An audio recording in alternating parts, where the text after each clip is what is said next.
Good morning, everyone. Welcome to Rise, and we got a big debate coming up tonight. We'll be doing coverage here. But Saagar, what have we got in the show? Well, we have an amazing show for everybody today. We've got Jim Antle from the American Conservatives going to talk about the right-wing case against war. We have Paul Steinhauser. He's on the ground in Iowa ahead of the next debate. He talked to Vice President Joe Biden. That's going to be interesting. And then J.D. Scholten, a friend of Krystal's, running against Steve King. He's actually going to give us a little bit of Iowa on the ground stakes as I think, what is it, with 3 weeks left to go to the Iowa caucuses. Yeah, he's really in touch with rural Iowa, the small towns and farming communities there. So I'm interested to hear what he has to say. But also, impeachment is a thing that is happening. We now have potential timeline from Senator John Cornyn. He says impeachment expected to begin in the Senate on January 21st, which means, Saagar, the impeachment trial could be going right up until people start voting in Iowa, which is just, I mean, I can't even believe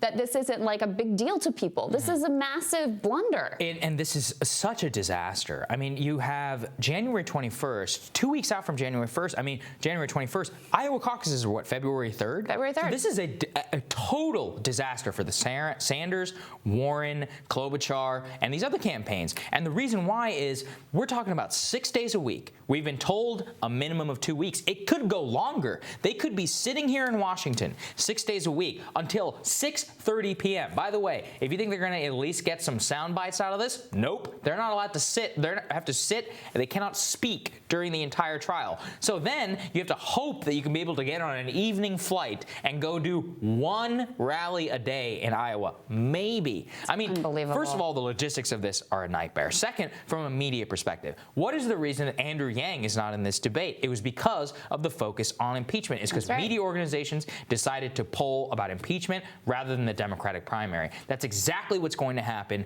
this time around. So not only are we going to know, not only are we going to have less polls than we should have going into Iowa, we're also going to have a obsession with this in the mainstream media, denying coverage. So what does this do? It helps Joe Biden. And I have to say, Krystal, I mean, the House Minority Leader, Kevin McCarthy, was on TV last night, and he outright said he thinks Nancy Pelosi is doing this to hurt Bernie Sanders in Iowa, and that's something that we've talked about this on the show. It's not something she would ever say out loud, but she's with Joe Biden, and it doesn't hurt. It doesn't hurt. It's certainly, she's certainly not sad about it. She certainly didn't do anything to speed this process up so that the candidates who are in the Senate could get back to campaigning. Ultimately, I agree with you. I think it helps Joe Biden, especially since he's sort of central to this whole thing. So he's in the conversation. It kind of elevates him, makes him look like the front runner against Donald Trump, even though some of the facts surrounding him and Hunter, et cetera, are relatively damning. But basically what it does, what it means is that this is the end of the campaign before Iowa. Things will be frozen into place. When the Senate impeachment trial starts January 21st, anyone who's trying to make a move in those final days, there's going to be nothing you can do to get heard. So look, I mean, Biden and Bernie are basically the front runners going into Iowa. It probably benefits both of them ultimately by freezing things into place, by freezing a narrative into place.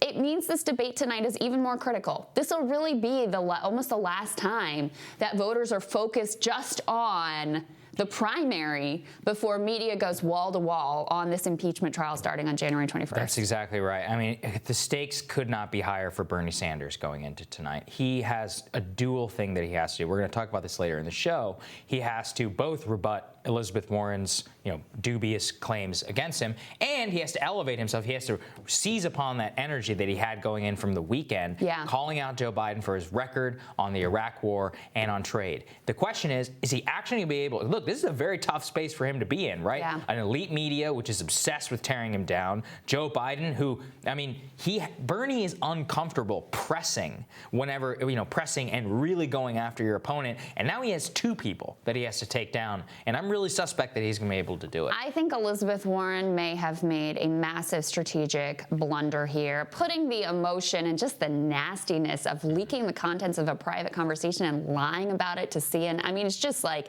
your supposed longtime friend and ally, et cetera. I'm going to talk about this more on my radar today, by the way.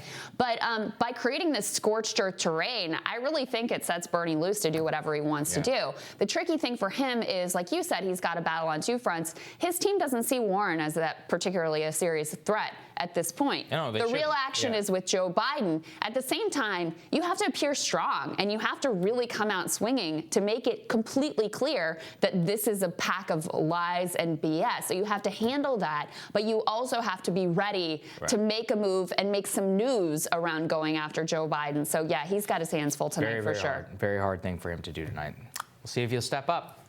We're going to tell you what's on our radars. That's next.